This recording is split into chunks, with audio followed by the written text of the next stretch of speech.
Hey, what's going on everyone? Welcome back to another episode of Star Wars Coffee, where in today's episode, I wanted to take a little look back at Solo and talk about the reason that there won't be a Solo 2.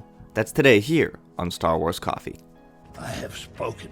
It was spectacular, and I thought he was so smart about what he did and how he did it. I just couldn't be happier.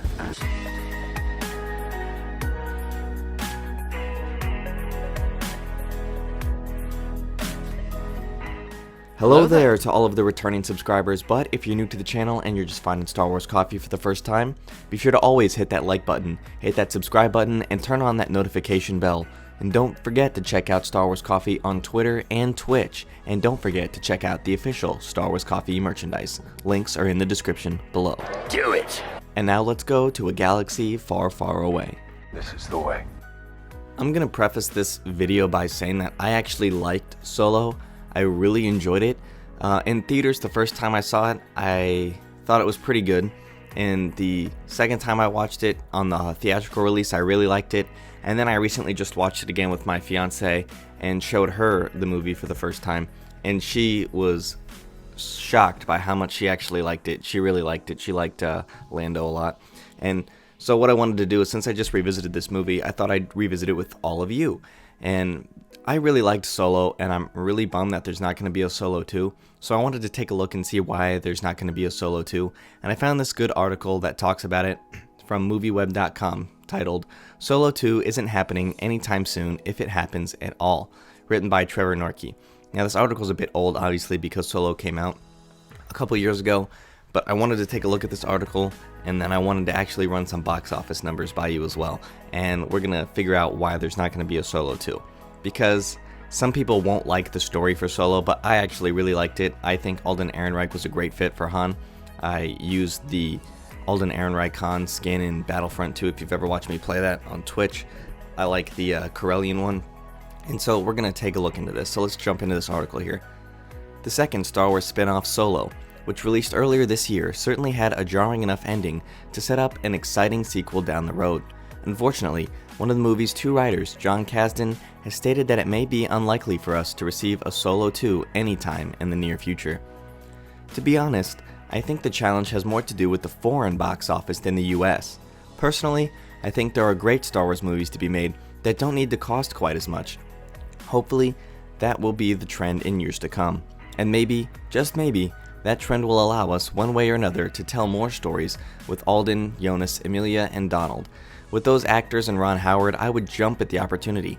Given the way Hollywood and the culture at large seems to run from anything labeled disappointment, the odds seem like they're against it happening anytime soon.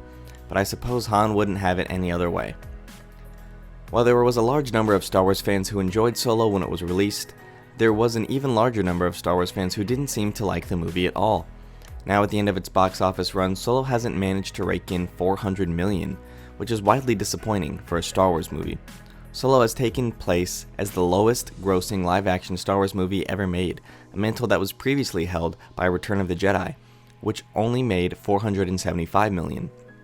As Kasdan brought up, Solo didn't even do well overseas, which is typically a saving grace for blockbuster movies that aren't always a big hit in the United States.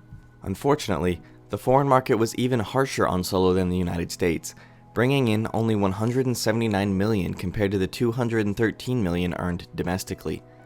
Solo's disappointment at the box office would be admissible if it was a fairly cheap movie to make. Unfortunately, Solo's extensive reshoots brought its budget up to a massive $250 million, making it the most expensive Star Wars movie ever produced.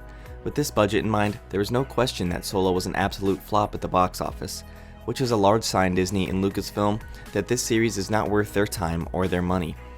Though Solo may have been a fun movie, it doesn't seem like that we will see a sequel come from it, or even see the Lando spin-off that Kathleen Kennedy was teasing before the movie's release. Jon Kasdan comments on the possibility of a sequel only confirm how unlikely the second Solo movie is. Hopefully, Lucasfilm will start to put out more Star Wars movies in the future that don't cost over $200 million, so that we can see more stories from a galaxy far, far away without the demanding to earn over $1 billion at the box office. That concludes the article over at MovieWeb. One thing I wanted to point out is I think the main reason we're not going to be getting a Solo 2 isn't because it wasn't a good movie or a well-received movie by fans. The only reason that it's coming across that way is because it failed to make a certain amount of money. And the only reason it failed to make X amount of money in terms of what Disney needed it to make is because they fired Chris Miller and Phil, the two directors who were supposed to be doing it, who ended up trying to make it more of a comedy. Then they had to bring in Ron Howard to reshoot about 75% of the movie, which was only much more money being spent on this film than what needed to be spent. Had they brought in Ron Howard in the first place and they just had the castings like he said, John Kasdan said, with that set of actors and Ron Howard behind it, it would have been a much bigger success, I'm sure, and we probably would have been getting a Solo too, because they tease Darth Maul at the end. That's like a surefire way to make people go to the box office. Just make the main villain Darth Maul, and then you're going to be all about it. Everybody's going to go see it because it's Darth Maul. So whether or not they like Solo, they're going to go see it because Darth Maul's going to be the main villain, and Ray Park's going to be back as that villain. But apparently Disney isn't thinking this through completely, because if they take a look at what they did with Deadpool, for instance, that was a $50 million movie to make, and it just made an obscene amount of money. And they could have done that with this film. They could have done that with Star Wars, or if they wanted to, they could have given it a $100 million budget. They could have completely doubled it, and they still would have come out on top. So there were a lot of reports when this came out that it was actually a flop, in the sense that it lost money, but it didn't really lose money since it cost $250 million to make. Domestically, it only made $213 million, and that's not at all the budget, but worldwide it made $392 million. So internationally it picked up another roughly $180 million, and so it ended up being a positive in the sense, but once they take into account all of the advertising and everything, I'm sure that it did end up come close to a wash if it actually did end up making a little money, which I would say it would, especially after all of the home releases and merchandise and everything. So I wanted to give you guys my thoughts on all of that. I will be making another video about Solo just because I'm really enjoying that film right now. And I'm going to be doing it on how they should be setting up a Solo 2 and how they could make it an easy success. So that'll be coming on sometime later this week. Alright, but that wraps things up for me here in this video. Thank you guys for watching. May God bless you and the Force be with you. If you enjoyed this episode, and frankly, even if you didn't, don't forget to subscribe. Do it. And if you want to help spread the word, please give this video a thumbs up and tell your friends to subscribe. Please check out the official Star Wars Coffee merchandise, and don't forget to check out all of the content playlists on this channel, including The Rise of Skywalker, The Mandalorian, and much more.